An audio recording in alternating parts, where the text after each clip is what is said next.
জিলকদ মাস, সামনে আসতেছে জিলহজের মাস, অত্যন্ত গুরুত্বপূর্ণ একটা মাস। আল্লাহ তাআলা ওই মাসের প্রথম 10 দিনের কসম খেয়েছেন, ওয়াল ফাজরি, ফজরের কসম, ওয়াল লায়ালিন আশ, 10 রাতের কসম। মুফাসসিরিনে কেরাম এই আয়াতের ব্যাখ্যায় লেখেন, জিলহজ মাসের 1 থেকে নিয়ে 10ম রাত্র পর্যন্ত আল্লাহ তাআলা এত বরকতপূর্ণ বানাইছেন। আল্লাহর হাবিব বলেন, জিলহজ মাসের প্রত্যেকটা দিন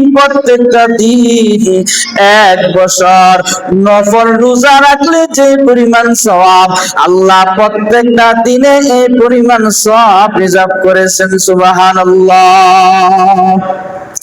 আল্লাহর হাবিব বলেন, জিলহজ মাসের প্রত্যেকটা রাত্রের সমান কেমন?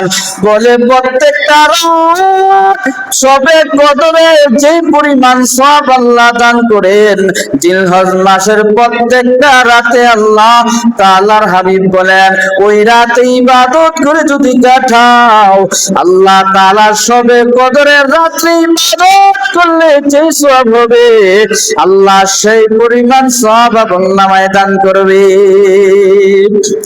ওই জিলহজ মাস বরকতপূর্ণ মাস, হজের মাস।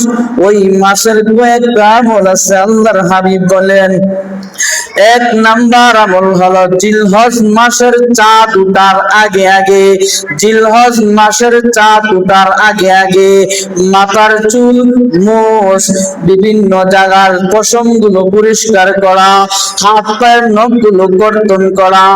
যাদের উপরে আল্লাহ তাআলা কুরবানি ওয়াজিব করে দিয়েছেন, ওই সমস্ত বান্দা বান্দীরা তারা তাদের হাত পায়ের নখ কাটবে জিলহজ মাসের চাঁদ ওঠার আগে আগে।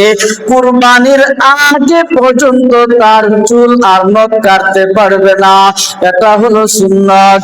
2 নাম্বার আমল, জিলহজ মাসের চাঁদ ওঠার সাথে সাথে তাকবীরের আওয়াজ দেওয়া, আল্লাহু আকবার, আল্লাহু আকবার, লা ইলাহা ইল্লাল্লাহ, আল্লাহু আকবার, আল্লাহু আকবার, ওয়ালিল্লাহিল হামদ। সবাই বলেন, আল্লাহু আকবার, আল্লাহু আকবার, লা ইলাহা ইল্লাল্লাহ, আল্লাহু আকবার, আল্লাহু আকবার, ওয়ালিল্লাহিল হামদ। জিলহজ মাসের 3 নাম্বার আমল, 3 নাম্বার আমল, দিনের বেলা রোজার মাধ্যমে কাটানো, রাতের বেলা ইবাদতের মাধ্যমে কাটায়।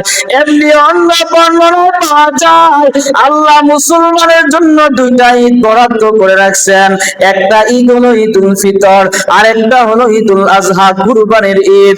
আল্লাহর হাবিব বলেন, ওই 2 ঈদের রাত্র এত মূল্যবান, যারা ইবাদতের মাধ্যমে কাটায়।